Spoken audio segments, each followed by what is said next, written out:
আমার নিজের মা, মানে আমাকে যিনি জন্ম দিয়েছেন, তিনি আমাকে বলেছেন ভগবান শ্রীকৃষ্ণের সঙ্গে তো দুটো মিল আছে। আমাকে বলছে, আমি বললাম কও কি মা? কনে রানী রাসমণি আর কনে কাতাবুরে মুতনি এক হয়? বলছে না না, তোর সঙ্গে ভগবানের সঙ্গে দুটো মিল আছে। আমি বললাম কিসে মিল আছে? আমার মা আমাকে ডাক দিয়ে কয়, বলতো ভগবান শ্রীকৃষ্ণ কততম গর্ভে জন্মগ্রহণ করেছে, কত নম্বর? আমি বললাম ভগবান 8 নম্বরে, মানে 8ম গর্ভে। আমার কয় তুই গুনে দেখবি তুই কয় নম্বরে আইছিস? আমিও গুনে দেখি, আমি 8 নম্বরে।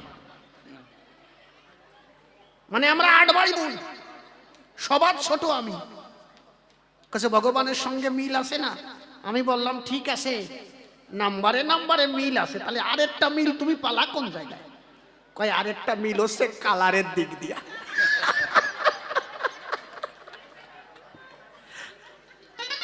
আমি বললাম কনে রানী রাসমণি আর কনে কাতাবুরে মুতনি হয়?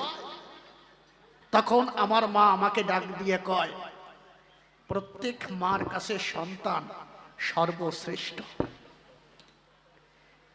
দেখবেন আপনি একটা পরের সন্তান দেখে বলবেন যে ছেলেটা তেমন একটা ভালো লাগলো না আমার, কিন্তু নিজের সন্তান যদি হাত নাও থাকে, তা মা বুকে জড়িয়ে ধরে বলে তুই আমার সর্বশ্রেষ্ঠ সন্তান। এই জন্য আমার মায়ের কাছে আমি সর্বশ্রেষ্ঠ। শুধু মায়ের কাছে নয়, ভগবান শ্রীকৃষ্ণ ডাক দিয়ে কয়, যে সদা সর্বদা আমার নাম গুণাগুণ কীর্তন করে, আমার নামে দুফোঁটা আখি জল যে ঝরে, তার মতো আপন পৃথিবীতে আমার আর কেউ নাই। এই জন্য করি বর্ণনা, পৃথিবী সৃষ্টি করেছে যেভাবে বিশ্বখানা, আমরা তার ভিতরে একটা জীব, আমাদের মনে হয় মানব, সর্বশ্রেষ্ঠ মানব, কিন্তু আমাদের যে কর্ম মোটে ভালো না। মা এ কথা বলে কারা? কথা বলে না মা। কমিটি বলছে যে একটু রস দিতি, বুঝলি?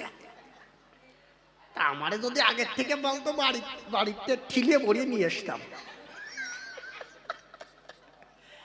অসুবিধে নাই। আমি বললাম না আমরা ভালো না।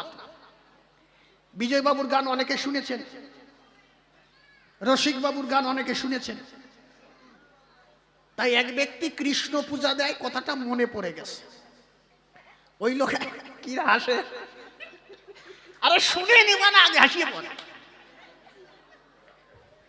ওই লোক কৃষ্ণ পূজা দিতে গেলে একটা সমস্যা হয়, কিন্তু এই সমস্যা ডাক্তারের কাছে কয়েকবার গিয়েছে, তা সারে নাই। এখন ডাক্তার বলছে কোন সাধুগুরু বৈষ্ণব যদি পাওয়া যায়, তাদের আশীর্বাদ পেলে হয়তোবা এই রোগ সারতে পারে, না হলে সম্ভব নয়। তা ওই রোগের লোক, মানে ওই যে লোকটা, ওই লোকটা যে রোগ, সেই রোগটা বলতে আমার কষ্ট হচ্ছে, তারপরে না বলে পারতেছি না। উনি যখন গোবিন্দ ভোগ লাগাতে যায়, ওনার সমস্যা ওই সময় পা আসে।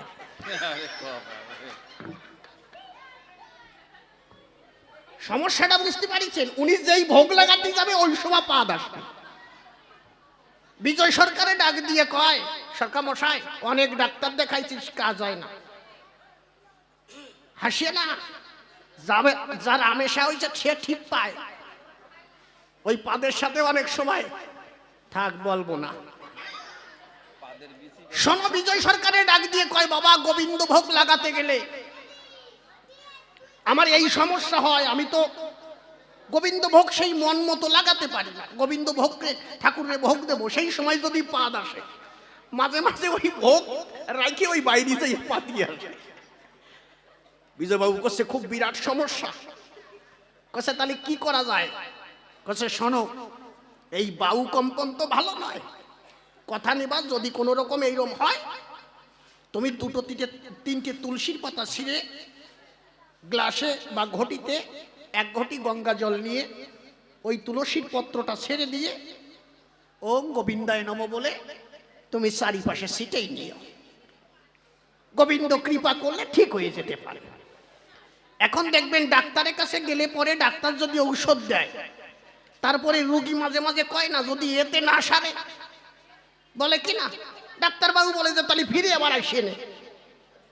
এখন উনি অগ্রিম বলে রাখতেছে, আচ্ছা সরকার মশাই সিটি টিটি দিলাম, এরপর যদি আবার ফাঁদ আসে। বিজয় সরকার করছে তো বিরাট সমস্যা, তাহলে এক কাজ করবো, এক ঘটি না পুরো এক বালতি জল দিয়ে হাত এই পর্যন্ত পরিষ্কার করে, পা সুন্দরভাবে পরিষ্কার করে একটু সিটি দিয়ে ওম কৃষ্ণায় গোবিন্দায় নম বলে তুমি আবার ভোগ লাগাতে বসে যেও। এখন ও লোক করছে যদি আবার ফাঁদ আসে, কাউ সরকার গেদারে একলি হয়। বিজয় সরকার ডাক দিয়ে কয় বাবা এবার আর 2 থেকে 3 বার যদি পাদ হয়ে যায় তাহলে গঙ্গায় নামে যাইও, যাইয়া কয় ডুব দিয়ে মা গঙ্গার কাছে হাত জোর করে বলো মা তোমার দ্বারা যেন আর আসতে হয় না, মোটামুটি এইবারে যেন কমপ্লিট হয়ে যায়। গঙ্গার কাছে প্রণাম করে ঠাকুরের কাছে নিবেদন করে আবার ভোগ লাগাতে বসে দেওয়া, আর অসুবিধা হবে না। করছে আবার যদি আসে, বিজয় সরকার করছে তোমার তো ভোগ লাগানির কথা না, তুমি পাইয়ে বেড়াও গে যাও, তোমার ভোগ লাগাতে হবে না, ফাঁদিয়ে বেড়াও। তা যারা কবি গান শুনতে এসেছেন তারা কথা বলবেন না, যাদের কথা বলার ইচ্ছে আছে তারা অনুষ্ঠানের বাইরে যাইয়ে যত বারো বলিয়ে বেড়াও, কিরা বারণ করে তোমার। চরণ ধরে করি মানা, কেউ কথাবার্তা বলবেন না। কমিটি দিয়েছে সুন্দর একটি আলোচনা। একদিকে অনাদির আদি ভগবান যিনি সর্বকারণের কারণম ভগবান শ্রীকৃষ্ণ, আরেকদিকে থাকবে তার একজন সখা বা ভক্ত, তাকে ভক্ত বলেই যদি আধ্যাত্মিক জগতে যাওয়া হয় তাকে ভক্ত বলা হয়। বীর ফাল্গুনী অর্জুন, অর্জুন আর শ্রীকৃষ্ণ আলোচনা আপনারা শ্রবণ করবেন। আমি আগে একখানা গান গাই, তারপরে আলোচনার বিষয়বস্তুর ভিতরে যাই। মায়েরা একটু উলুধ্বনি দেন, বাবারা একটু হরিধ্বনি দেন, এই বলে কবির রসা শুরু করতে চাই। আহা, জয় জয় শান্তি হরি রাধা কৃষ্ণ নিতাই গৌর সীতানাথ প্রীতি প্রমানন্দে হরি হরি বল।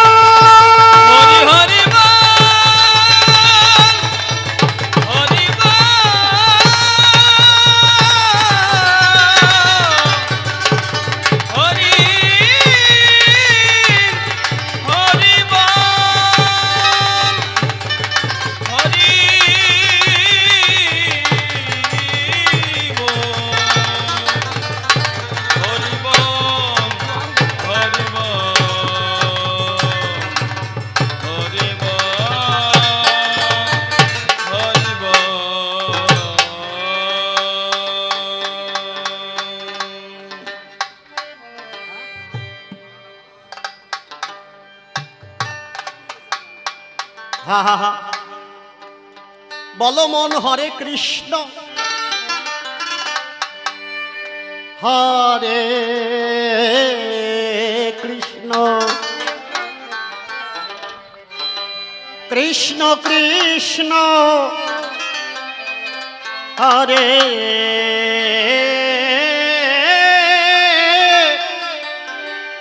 হরে রাম হরে কৃষ্ণ হরে কৃষ্ণ কৃষ্ণ কৃষ্ণ হরে রাম হরে কৃষ্ণ হরে কৃষ্ণ।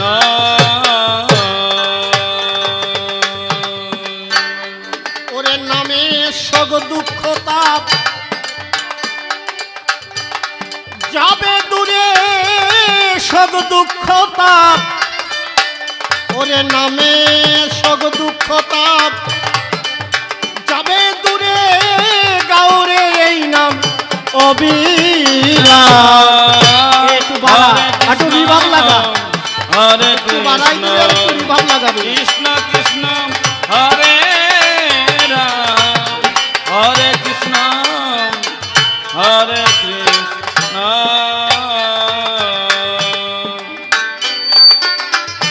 এই নামে হাসা নামে কাঁদা,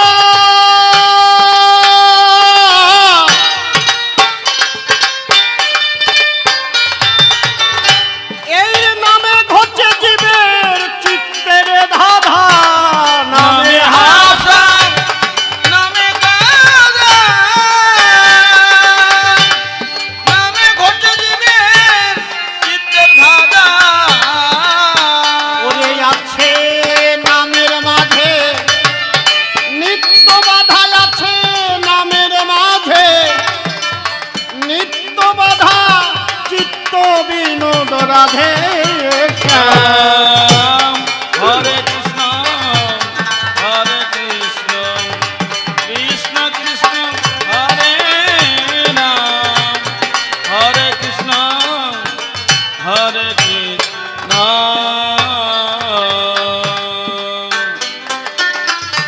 এই নামে যার একমাত্র লক্ষ্য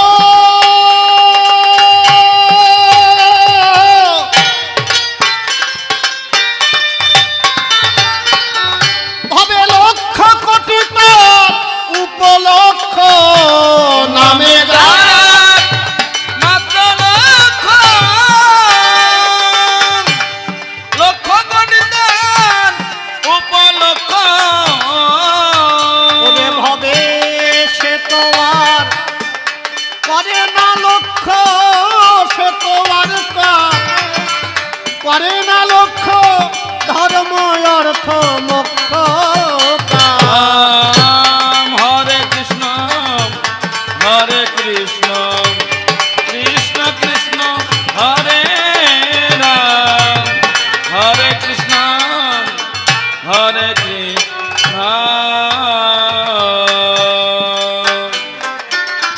এই নামেতে প্রেমে ভাসিবে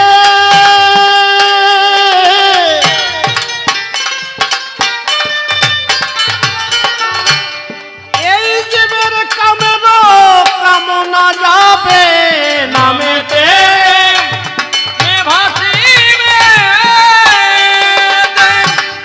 কামের কামনা যাবে ওরে মাখন রিধিমা ঝারে দেখিতে পাবে রিধিমা ঝারে দেখিতে পাবে ধ্যানের ঠাকুর কানারা হরে কৃষ্ণ কৃষ্ণ কৃষ্ণ হরে রাম হরে কৃষ্ণ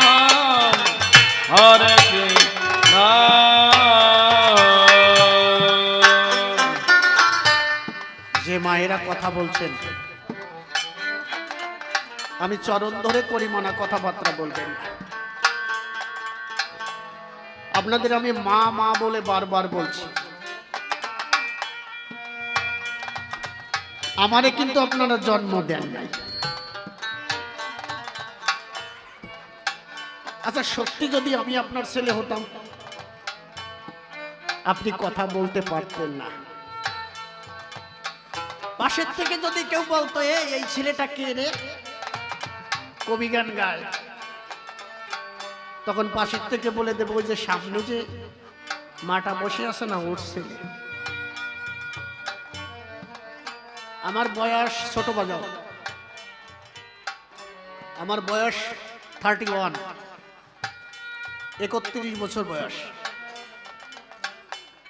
আমার এই বছরে তো সানাসুর বাদাম আর সুল্লু দফা সারার কথা নাকি বাবা? এখন কোন জায়গায় সুল্লু আছে আমার তাই খোঁজার কথা, কিন্তু এই বয়সে এই জায়গাটা এসেছি শুধু আমার বাবার জন্য।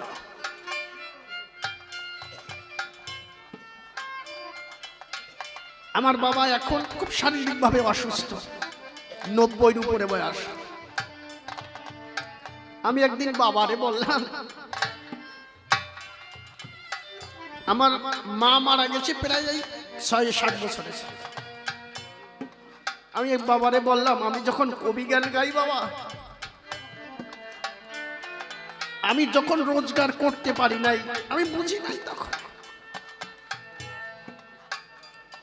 আমার মারে আমি একটা শাড়ি কিনে দিতে পারি নাই। আমি দেখেছি আমার মাকে একটা শাড়ি কত বছর ধরে আমি দেখেছি, সেই শাড়িটা আমার বাড়িতে আছে। আমি মাঝে মাঝে ওই শাড়িটা বুকে জড়াই ধরে মায়ের গন্ধ, যে মা আমি তখন যদি রোজগার করতে পারতাম তোমাকে আমি একটা শাড়ি কিনে দিতে পারতাম।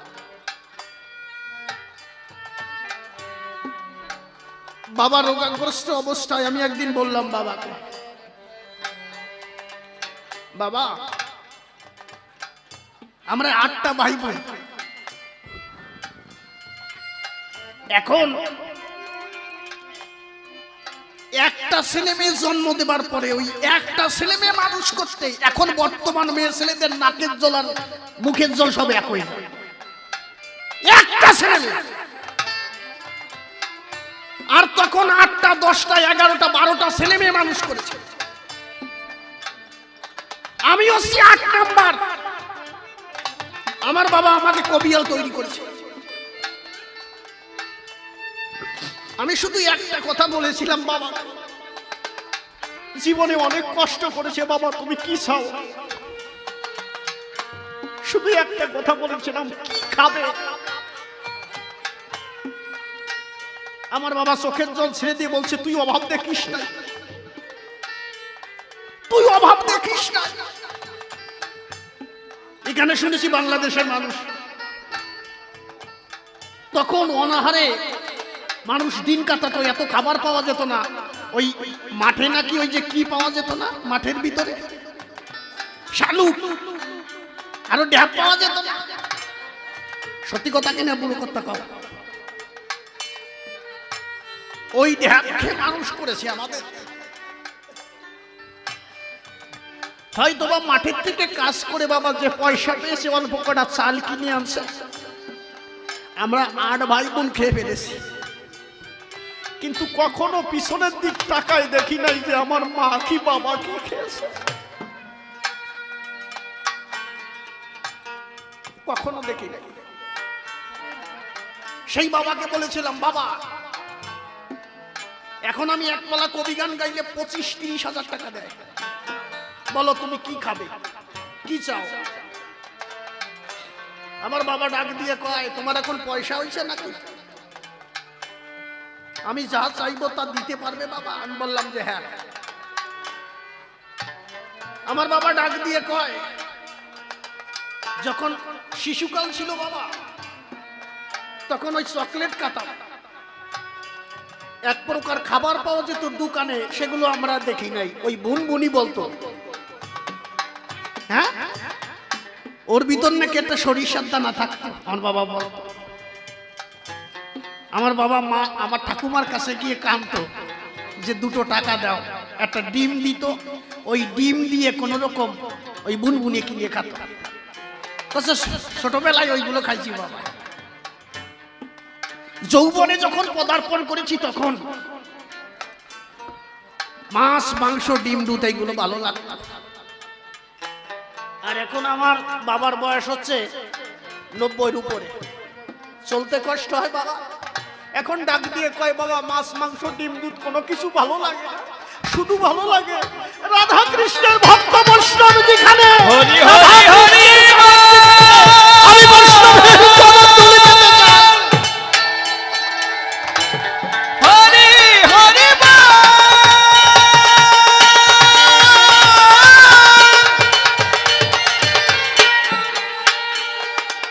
হরি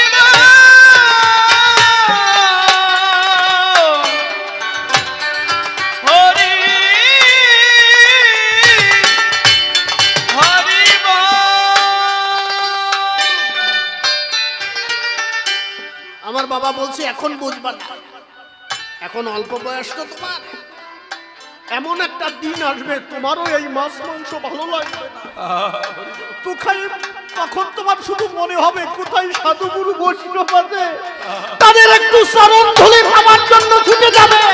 জয় জয় রাধা কৃষ্ণ বিদ্যুৎ হরি বল হরি বল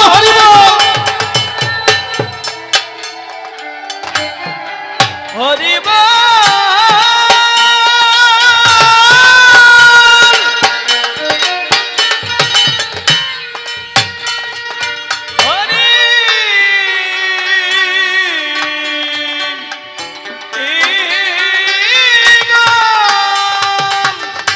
এই জন্য আমার কর্তা বলেছিল,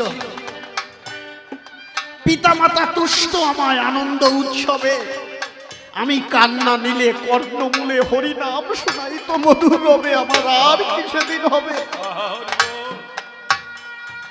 কিসে বয়স বেড়ে সে ভাব ছেড়ে এখন যৌবনের প্রভাবে পেয়ে পুত্র দ্বারা আর আমি হয়েছি সে ভাব হারা, ডুবেছি সংসার রৌরবে। গুরুর তফিল না হলো মিল, আমি গুনে দেখিয়েবে, আমি হুজুরে কি জবাব দেব যখন যে হিসাব লবে। আরে সংসার হচ্ছে অসার। এই জন্য সাধক বলেছে সংসার ও সাগর রূপে ভাই মানব মিন সেজেছে, জঞ্জাল জালে হয়ে বন্দী, আমি এড়াইতে না পাই সন্ধি বসে সদাই কাঁদতে। এই সংসার জাল থেকে তখনই তুমি মুক্তি পাবে যখন সমস্ত কিছু ছেড়ে প্রাণ গোবিন্দের চরণে সমস্ত কিছু সমর্পণ করতে পারবে, সেই দিনই তুমি এই জঞ্জাল থেকে মুক্ত পাবে। জয় জয় রাধা কৃষ্ণ দিদি তোমার আনন্দে। হরি বল হরি বল।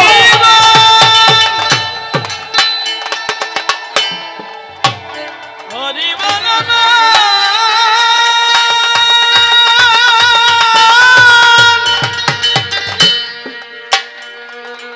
হরি হরি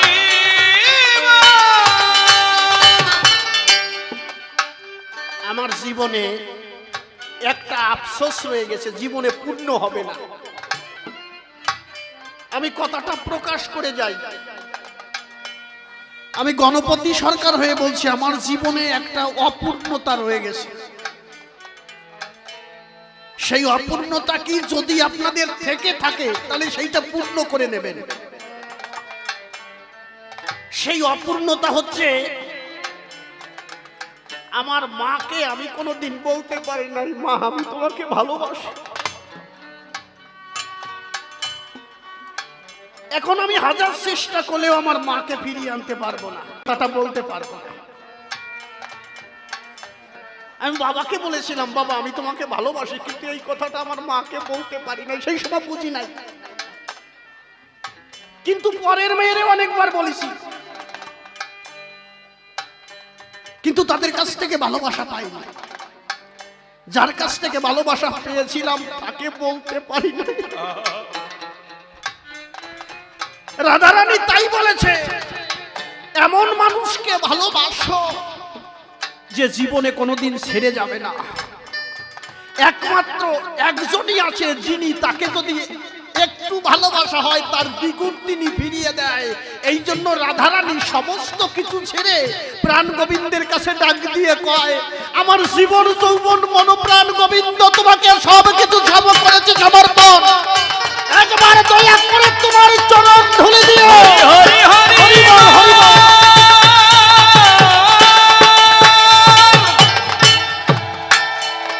হে গোবিন্দ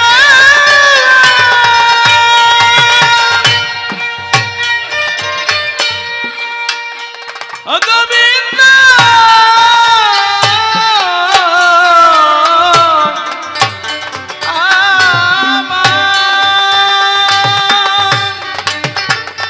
আমার কর্তা বলেছে, আমি অনুধাবন করি মাঝে মাঝে, কত মেরেছি ধরেছি কত চঞ্চল স্বভাবে, কত মেরেছি ধরেছি কত চঞ্চল স্বভাবে, তবু নাইকো কষ্ট সদাই তুষ্ট, কত রস খাওয়াইতো আমায় মিষ্ট ভেবে। আমার আর কি সেদিন হবে? সেই দিন থেকে আমার বাবা বলেছিল, বাবা কথা দিও যে কয়টা দিন বেঁচে থাকো এই নামের মাধ্যমে ডুবে থাকো। এই জন্য বিজয় সরকার বলেছে, এই নামেতে প্রেমে ভাসিবে,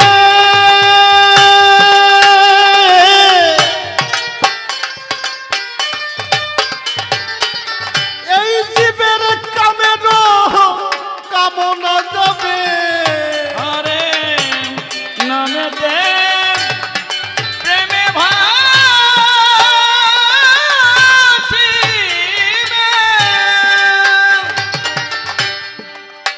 ও মন নামে না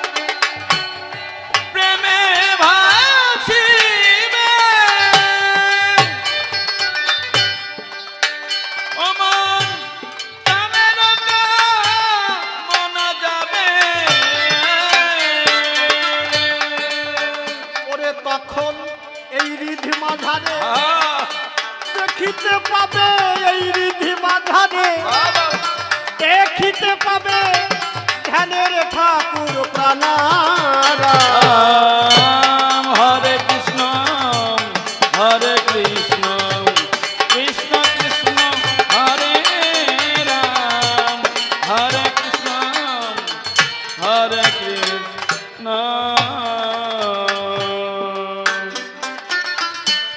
আরে রেশক পুরক কুম্ভকাদি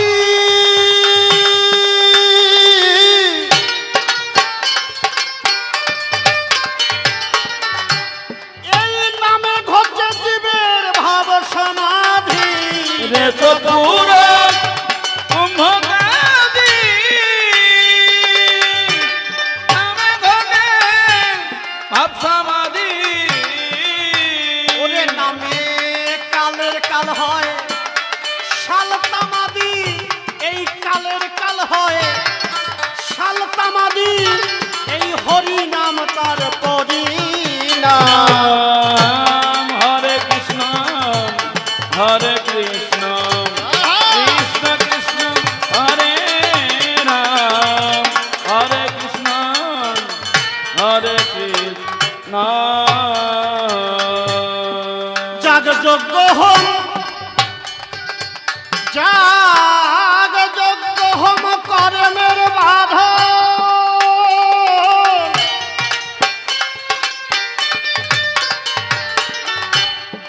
এই শিবের মরমে ওরে নামে না কাদন যাগ যজ্ঞ হোম কর্মের বাধা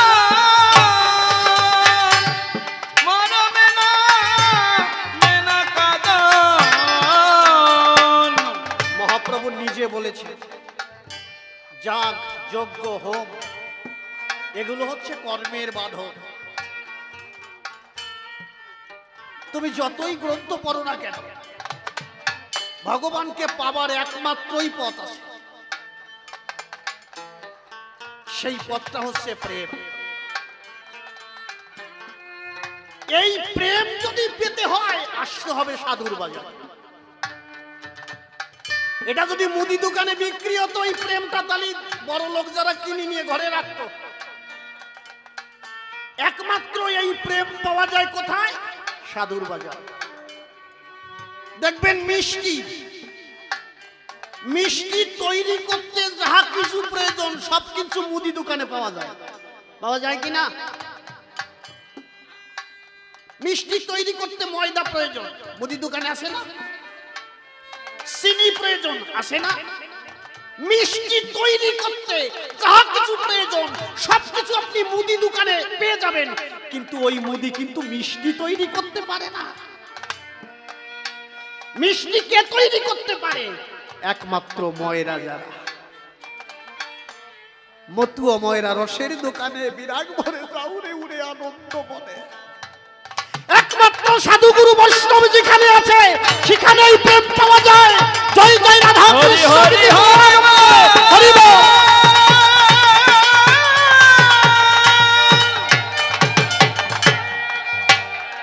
হরি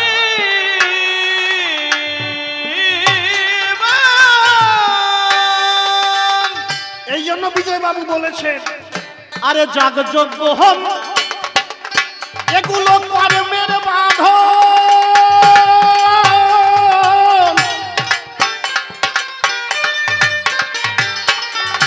এই জীবের মরমে নামে না কাদন। যাগ যজ্ঞ হোম কর্মের বাধা মরমে না মেনা কাদন। ওরে পাগল বিজয় বলে ভজন সাধন, পাগল বিজয় বলে ভজন সাধন সেই তারক ব্রহ্ম হরি নাম। হরে কৃষ্ণ কৃষ্ণ কৃষ্ণ হরে রাম হরে কৃষ্ণ কৃষ্ণ।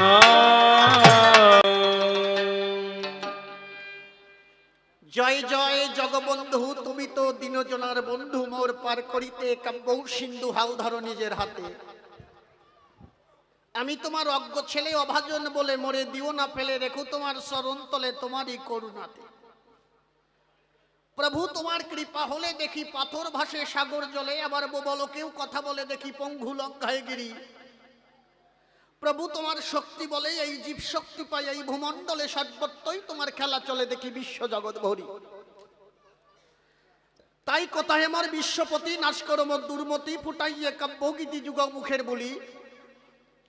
প্রভু তুমি আর থেকো না দূরে, এসো আমার হৃদয় পুরে, ভাষাও তোমার গানের সুরে, তাইতে পুনঃ পুনঃ ওই চরণ তলে আমি দিলাম অঞ্জলি। নমামি মা কুণ্ডলিনী স্বর্গ হতে বহুদামি, সর্ব অগ্রে গণনয় প্রধানা।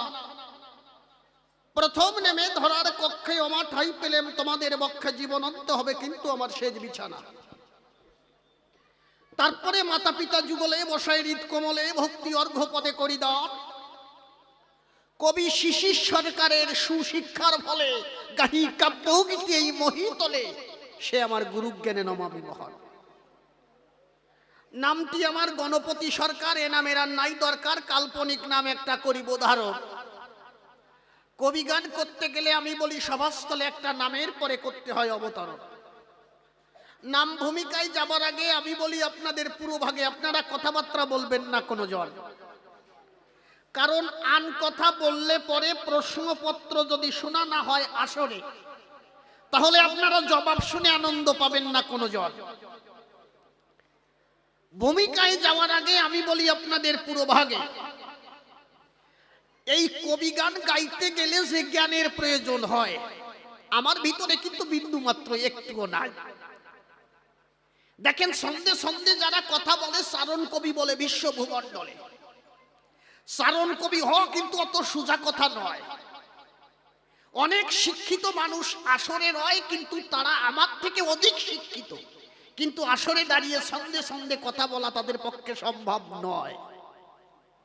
এই জন্য কথা বলতে গেলে কি বলবো আপনার দিকের স্থলে, আমার ভুল ত্রুটি হলেও হতে পারে, মিথ্যা কথা নয়। কি বলবো আপনার দিকের ধারে সেই ভুল ত্রুটি ক্ষমা করে আপনারা সন্তানকে দেখবেন, কিন্তু সর্বজন মিথ্যা কথা নয়। এই যে কবি গান কি বলবো আপনার দিকের স্থান, যে কয়জন মানুষ হয়েছে এই জায়গায় যদি ডানা কাটা পড়িয়ে আসতো তাহলে লোক মনে হয় জায়গা দিতে পারত না। কারণ কলিযুগের মানুষ কি বলবো আপনার দিকের ধারে যে জায়গায় গেলে তার নিজের সাধনার বস্তু নিধন করে, বর্তমান কলিযুগের মানুষ সেই জায়গায় বেশি যায়। কিন্তু যে জায়গায় গেলে পরে মুক্তির আস্বাদ মেলে তার আর জরা মরার থাকে না ভয়। কি বলবো আপনার দিকের ধারে যদি আপনি সাধারণভাবে বোঝাতে গেলে, আপনি যদি রাস্তা দিয়ে হেঁটে যান, অনেক প্রশাসন দেখার পরে আপনার সঙ্গে আপনার এলাকার যদি মন্ত্রী থাকে, ওই মন্ত্রী যদি আপনার হাত ধরে রাস্তা দিয়ে হেঁটে যায়, এমন কোন পুলিশ আছে যে আপনাকে কিছু বলবে? বলতে পারবে না, কারণ মন্ত্রী আপনার সঙ্গে। ঠিক তেমন এই জগৎ ছেড়ে সেই জগতে যেতে হলে যদি কোনো একজন সাধুগুরু আপনার হাত ধরে রাস্তা দিয়ে চলে, ওই জম কেন কোন সামনের ক্ষমতা নাই, ওখান থেকে আপনাকে সারিয়ে নিয়ে যাবে। এই জন্য বলি আপনার দিকের কাছে একজন সাধু মানুষের সঙ্গ করতে হয় জগৎ সংসারে, কিন্তু আমরা তো করি না। আমরা যেটা খারাপ কাজ সেইটাই করি। আমার চলে যাচ্ছ নাকি? ফোনে কথা বলতে অসুবিধা হচ্ছে না? হয় আমি দেখেছি মা, তুমি মনে বসে বসে কথা বলতেছি না, মানে এই ফোনে যা দফা সারিছে, মানুষ যা মিথ্যে কথা কয় এই ফোন আসার পরে। সব থেকে বেশি মিথ্যে কথা কয় আমার জীবনে দেখা গাড়ির ড্রাইভার, যারা গাড়ি চালায়। ওদের যদি বলি দাদা ভাই আসো কোন জায়গায়, কই এইটা ঢুকে গেছি, এই 2 মিনিট লাগবে। উনি আসে বারাসাত, কই এই যে ঢুকে গেছি। কি দরকার আছে এই মিথ্যা কথা বলার? কি বলবো আপনার দিকের তারি খালি ড্রাইভার না, ছেলে মেয়েও কম কয় না। মা যদি ফোন করে মেয়েটা আছে কোথায় তালাশ করবার তরে, মা ফোন করেছে 12টার দিক, মা কোন জায়গায় আসো? মা কথা বলি না, আমি ক্লাসে আছি, স্যার পড়াচ্ছে, উনি আছে পার্কে। কি আমি মিথ্যে কথা করছি নাকি? এক বাবা ছিল, তার ছেলে পরীক্ষা দিয়ে আসলো, আসার সঙ্গে সঙ্গে কলার ধরছে। কলার ধরার পরে ওই বাবা বলছে, তোরে টিউশনি করতে আমি টাকা দিই, তোরে পড়ার জন্য টাকা দিই, পরীক্ষায় ওই যে ফি দিতে হয় পরীক্ষার ফি, সেই টাকাও আমি দিই, সমস্ত মানে এই শিক্ষার যত খরচ সব আমি দিই, তুই নাম্বার আনতে পারিস না কেন? নাম্বার আনতে পারিস না কেন? এত টাকা খরচ করি, নাম্বার আনতে পারিস না? পাশের থেকে এক লোক ডাক দিয়ে কয়, মানে প্রতিবেশী, এই তোর বাবা তোরে কত কষ্ট করে মানুষ করেছে, হ্যাঁ? তুই নাম্বার আনতে পারিস না কেন? এত টাকা খরচা করে তোর পিছনে। কসে তুমি বুঝো না? কসে কেন? ডাক দিয়ে কয়, আমি পরীক্ষায় 100-র ভিতরে 100 পাইছি। কয় তোর বাবা কি নাম্বার? কয় ওই আমার স্কুলের ম্যাডামের নাম্বার চাই। ওর বাবা ওই স্কুলের ম্যাডামের নাম্বার চাস। কি বলবো আপনার দিকের ধারে, এই জন্য মোবাইলে যা দফা সারিয়েছে, চরণ ধরে করি মানা, কেউ কথাবার্তা বলবেন না। একদিকে অনাদির আদি গোবিন্দ যিনি সর্বকারণের কারণ ভগবান শ্রীকৃষ্ণ, আর একদিকে বীর ফাল্গুনী অর্জুন। আমি অর্জুনের ভূমিকা ধরে ধরে আলোচনা করব সভা করে, আপনারা তাই নারী নরে করিবেন শ্রবণ। মূলত আমি কিন্তু অর্জুন না, আমি হচ্ছি গণপতি সরকার। কথাটা আপনাদের কাছে বলা দরকার। আপনারা অনেকে ভাবতে পারেন মনে হয় ওনার নাম অর্জুন। না না, এরকম হয়েছিল। আমি কৃষ্ণনগর ভাতজাংলা গান গাই, সেই জায়গায় কমিটি আলোচনা দিয়েছে নারদ কৃষ্ণ, সেইটাই নিলে ভালো হয়, নারদ আর কৃষ্ণ। আমি নারদের ভূমিকা ধরে ধরে আমি আলোচনা করেছি সভা পরে। আমি সবাইকে বলেছি, নামটি আমার নারদ মুনি, হাতে নিয়ে বিনা খানি সদা কৃষ্ণ গুণগান গাই। এইভাবে নারদ নারদ বারবার বলেছি। এক মা এক কাপ চা নিয়ে আমার গান শেষ হবার পরে আমি যেখানে আসি ওই জায়গায় যাই। যাওয়ার পরে ওই মা ডাক দিয়ে কয়, বাবা আমি তোমার জন্য চা আনিছি। আমি বললাম, মা আমি তো চা খাই না, তা তুমি যখন আনিছো দাও, একটু মুখে দিও অন্তত। আমি চাটা মুখে দিতে যাবো, এই সময় ওই মা ডাক দিয়ে কয় যে, বাবা আমার একটা কথা ছিল। আমি কইছি কি? কইছে রাগ করবা না তো? আমি কইছি না। কয় তোমার নাম নারদ, কি তোমার মা রাখছিল নাকি? কয় কি আমার নাম নারদতি যাবে কেন? কছে তুমি তো ওই যে গানে বললা আমার নাম নারদ, আমার নাম নারদ, তাই ভাবতেছি। এইরকম কেউ ভাববেন না, আমি শুধু অভিনয় করব অর্জুনের ভূমিকায়। বর্তমান শিক্ষিত মানুষ অভিনয় শব্দের অর্থ কি আপনাদের কাছে বলে রাখি। যারা সুবল মিত্রের বাংলা অভিধান করেছেন দর্শন, তার ভিতরে লেখা আছে, আমারও কিন্তু দেখা আছে, মিথ্যা নয় কদাচন। অভি শব্দের অর্থ হচ্ছে আসল, আর নয় শব্দের অর্থ না। আসলের মতো কিন্তু আসল না, একে বলা হয় অভিনয়। আমি ঠিক অর্জুনের ভূমিকায় অভিনয় করব, মিথ্যা কথা নয়। কি বলবো আপনার দিকের ধারে বসে শোনেন নারী নরে, তাই নিজ নাম পরিহার করে আমি অর্জুনের নামটি করিলাম ধারণ। হে বীর ফাল্গুনী অর্জুন, তুমি যেখানেতে থাকো আমার হৃদয়াসনে বসে বসে তোমার কথাগুলো তুমি কইয়ে দিও। যাক, গণপতি সরকার নাম পরিহার করে এবার অর্জুনের নামটি করিলাম ধারণ। আমার কথা শোনা যাচ্ছে পিছনে যারা? বুঝতে পারছেন বাবা? বোঝা যাচ্ছে না? যারা পান খাচ্ছে এরা তাড়াতাড়ি বুঝে যাচ্ছে, কারণ একসাথে দুটো শুনতেছে আর খাচ্ছে। এই নমজাতি মল্ল খাতি খাতি, এরা খাওয়া ফলে আর কিছু ছাড়ে না। দেখবেন যেখানে স্বজাতি ভজন হয়, যেখানে স্বজাতি ভজন হয় সেই জায়গায় মানুষের নিমন্ত্রণ করে ডাকে না। আচ্ছা বলেন তো, স্বজাতি ভজনে আমরা যাইয়া কি করি? আমরা যাইয়া সিডিএম সিরা সারা খাইয়া তারপরে চলে আসি, আর কিছু করি না। কিন্তু যে ব্যক্তি আপনাকে নিমন্ত্রণ করেছে তার ভিতরে একটা সুপ্ত কামনা আছে, না হলে আপনাকে ডাকে নাই। আপনাকে ডেকেছে কি কারণে? সুপ্ত কামনা আছে, তার পিতা বা মাতা গত হয়েছে, সে মনে করে ভাবো না আমি এই গ্রামের যত ভক্তরা আছে তাদের নিমন্ত্রণ করব, অন্তত তারা এসে যদি গোবিন্দের কাছে দুফোঁটা চোখের জল ফেলে নিবেদন করে গোবিন্দের পায় যে আমার বাবার যত পাপ ছিল ওই বৈষ্ণব যারা আসবে তাদের কৃপায় ওই পাপ চলে যে জানে গোবিন্দ চরণ পায়। আমরা তো ওই সজতি ভজনে যাই, ইয়ে কই কেউ যে যে লোকটা মারা গেছে সেই লোকটা গোবিন্দ যেন তোমার শরণ পাই, আমরা বলি না? যাই আগে জম্মের খাই, খাইয়ে তারপরে চলি আসে, কি হলো তাদের দরকার নাই। সত্যি কথা কি না? এই জন্য করি বর্ণনা, আমরা নম জাতি নমশূদ্র জাতি যারা রয় এরা খাওয়া ছাড়া কিছু বুঝি না। যাক, ও সমস্ত কথা বাদ দিয়ে আজ ভূমিকার ভিতরে যাই। কুরু পাণ্ডবের যুদ্ধ হবার কালে কি বলবো আপনাদিকের স্থলে, যখন যুদ্ধ করবাত্তরে আমার রথের সারথি কিন্তু ভগবান শ্রীকৃষ্ণ। এই রথের সারথি যখন ছিল আপনাদের কাছে বলা ভালো, আমি গান্ডীব হাতে ধরে আমি উঠেছি রথের পরে, আমি সকাকে করলাম বর্ণনা, সকা এখন যুদ্ধক্ষেত্রে না গেলে হবে না, চলো যুদ্ধক্ষেত্রে। আমার আদেশ পাওয়ার পরে ভগবান শ্রীকৃষ্ণ রথে উঠে রথখানা ছেড়ে দিয়েছে যুদ্ধক্ষেত্রের তরে। সেখানে যাবার পরে কি বলবো আপনার দিকের ধারে আমি গোবিন্দকে বললাম, গোবিন্দ কিছু সময় রাখো, আমি আগে দেখতে চাই কাদের সঙ্গে যুদ্ধ করব। আমার সামনে কত বড় বীর আছে যাকে আমার নিধন করতে হবে আমার এই ধনুর্বাণের দিয়ে। মনে আছে ভাবো, আমি সর্বপ্রথম এই সমস্ত আমার বিপক্ষে যাদের সঙ্গে আমার যুদ্ধ করতে হবে তাকে কি একটু দেখব। অর্জুন যখন এই কথা কয়, ভগবান শ্রীকৃষ্ণ তখন রথখানা থামায় যে দেখো সামনে কারা, কাদের সঙ্গে তোমার যুদ্ধ করতে হবে। কি বলবো আপনার দিকের ধারে বসে শোনেন, নারী নড়ে, গান্ডীব ধরার পরে সম্মুখে দেখতে পারে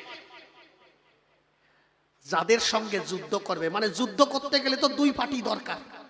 এক হচ্ছে অর্জুন, সামনে যখন তাকিয়ে দেখতে পায় মহামহিম ভীষ্ম ধনুর্বাণ নিয়ে দাঁড়িয়ে রয়। মনে করে বিবেচনা যে আমি কাকে প্রথমে বাণ মারব, বিশ্বদেবকে বাণ মারবো না, না উনাকে তো বাণ মারা যায় না। কি বলবো আপনার দিকের ধারে শত্রুকে বাণ মারতে হয়, কিন্তু নিজের আত্মার আত্মীয়কে বাণ মারা সম্ভব নয়। কি বলবো আপনার দিকের ধারে ওইটা দেখার পরে বসে না এদিক বাণ মারবো না, যে একটু আরেক দিক তাকায়।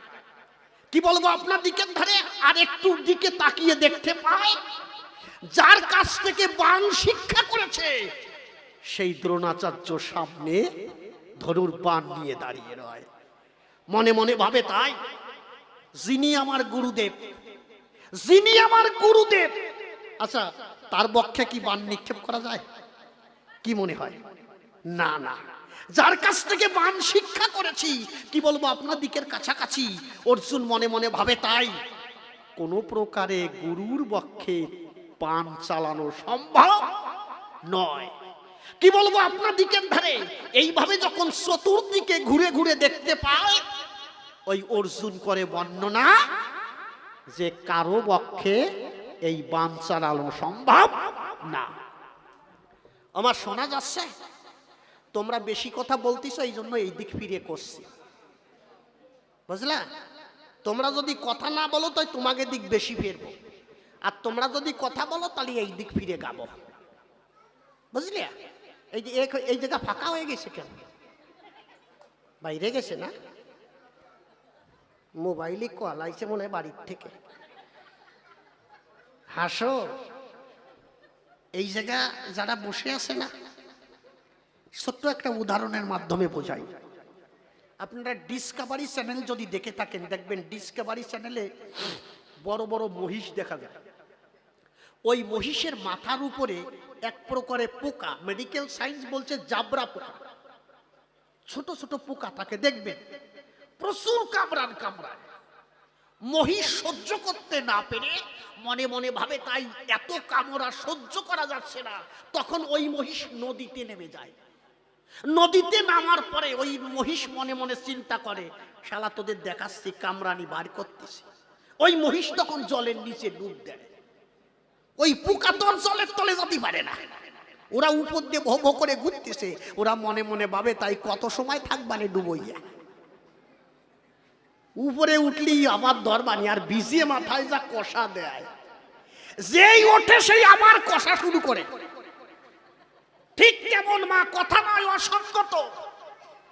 এই জায়গাটা হচ্ছে প্রেম সরোবরের মতো। এই সরোবরের ভিতরে আপনি যত সময় ডুবে থাকবেন তত সময় ওই জাবরা পোকায় ধরবে না, কিন্তু এখান থেকে উঠে যাই বাড়ি যাবেন ওই কাকড়া কলে ধরবে। কিন্তু এখান থেকে উঠে যাবার পরে আপনি যখন যাবেন বাড়ির ভিতরে, পুরুষ কিংবা নারী, আমি কারো কথা বলছি না যে পুরুষ গেলে ধরবে নারী গেলে ধরবে, এইরকম নয়। ওখানে গেলে পরে ওই জাবরা পোকার কামড়ে আপনার মূল সত্তা বিসর্জন হবে, মিথ্যা কথা নয়।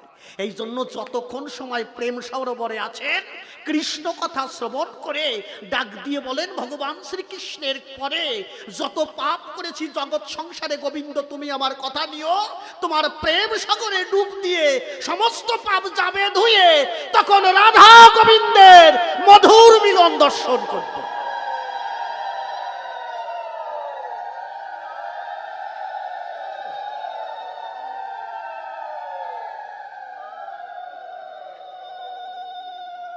বোঝা যাচ্ছে মা? এবার ভাবতেছে যে এবার বাড়িতে ডাকলেও যাবো না, সরকার যখন বলে দিয়েছে আর যাবোই না। আমার চুপ করে বসে থাকো, শোনো কথাগুলো শোনো। অর্জুন যখন দেখতে পায় যাদের পক্ষে বাণ মারবে, যাকে নিধন করে যুদ্ধ করবে, যাদের নিধন করবে, এই নিধন করে কি পাবে অর্জুন? অর্জুন মনে মনে ভাবে তাই তাহলে যাদের আমি নিধন করব, এই নিধন করার পরে কি পাবো? আমি রাজ্য পাবো। নাকি কি পাবে? রাজ্য পাবে না, ওদের নিধন করে রাজ্য পাবে। কি বলবো আপনার দিকের ধারে? তখন অর্জুন মনে মনে চিন্তা করে, নিজের ভিতরে জ্ঞানের উদয় হয়েছে। অর্জুন মনে করে বিবেচনা, আমি আর যুদ্ধ করব না। কারণ একজন ভক্ত কখনো রাজ্য সুখ চায় না। প্রকৃত ভক্ত হলে সে ডাক দিয়ে কয়, যেমন রাধারানী বলেছিল, পৃথিবীর সমস্ত সম্পদ যদি আমাকে দেয়, আমার ওই সম্পদের কোনো দরকার নাই, আমি একমাত্র চাই গোবিন্দের চরণ। প্রকৃত বৈষ্ণব যারা নয়, আপনি দাড়িপাল্লার এক পাশে লক্ষ লক্ষ কোটি কোটি টাকা আপনি রাখবেন, আরেক পাশে ভগবান শ্রীকৃষ্ণকে রাখবেন। প্রকৃত ভক্ত হলে কি নেবে? টাকা নেবে না। সে তখন ভগবান শ্রীকৃষ্ণ মনে করবেন বিবেচনা, যে মনে আছে ভাবো এই টাকা পয়সা জমিদারি কিছু আমার থাকবে না, আমি গোবিন্দ করব ভজনা। কি বলবো আপনার দিকের ধারে?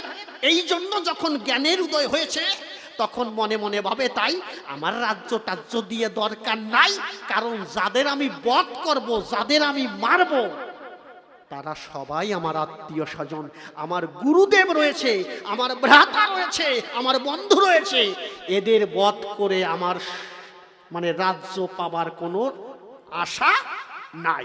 এই কথা বলার পরে ওই অর্জুন ধনুর্বাণ ছেড়ে দিয়ে দাঁড়াইছে যে যুদ্ধ আর করবে না।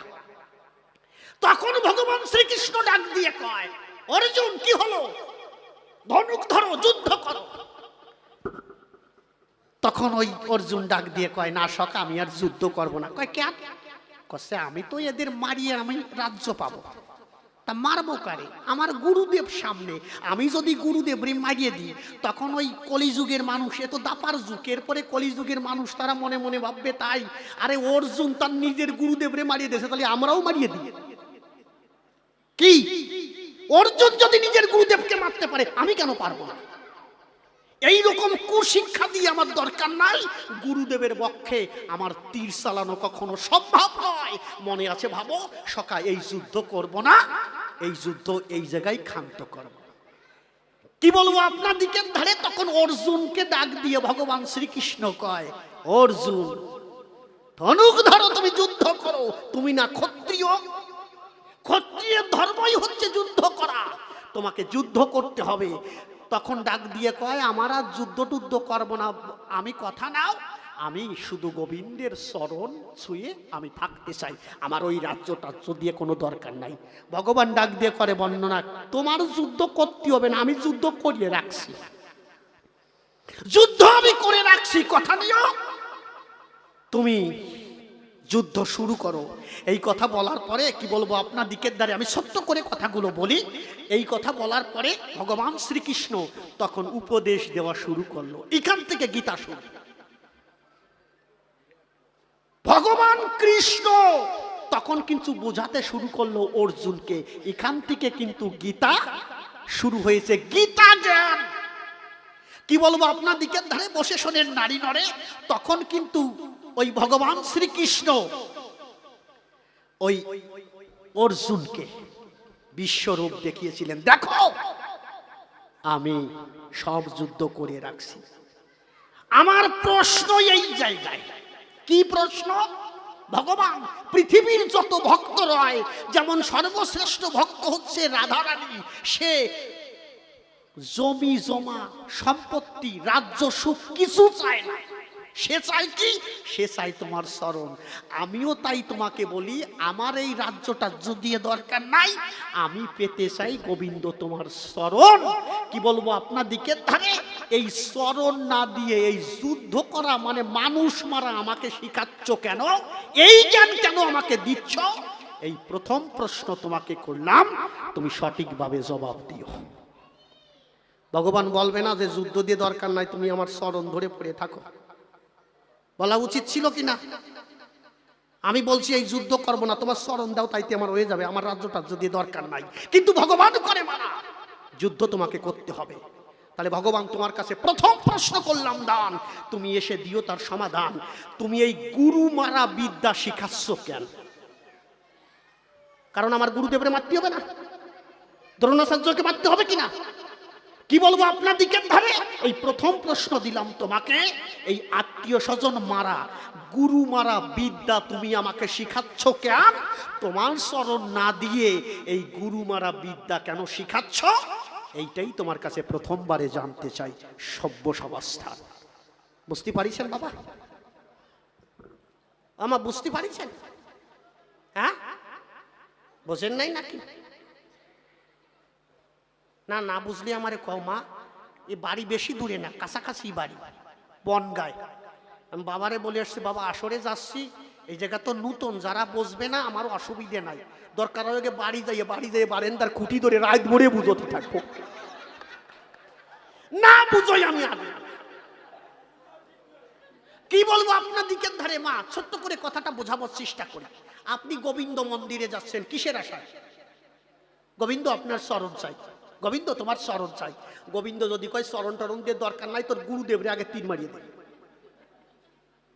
তা অর্জুনকে তাই শিখাচ্ছে। কি বলবো আপনার দিকে, অর্জুন করছে আমি যুদ্ধ করব না, গুরুদেবের পক্ষে তীর মারবো না। কিন্তু ওই ডাক দিয়ে ভগবান শ্রীকৃষ্ণ কয়, যুদ্ধ তুমি কি করবা, আমি করিয়ে রাখছি, তুমি ধনুক ধরো, যুদ্ধ করো। তাহলে প্রথম প্রশ্ন ভগবান শ্রীকৃষ্ণের কাছে, তুমি আমাকে তোমার চরণ না দিয়ে এই গুরু মারা বিদ্যার এই যুদ্ধ তুমি আমাকে করতে বলছো কেন? কি আছে ইহার মূলে?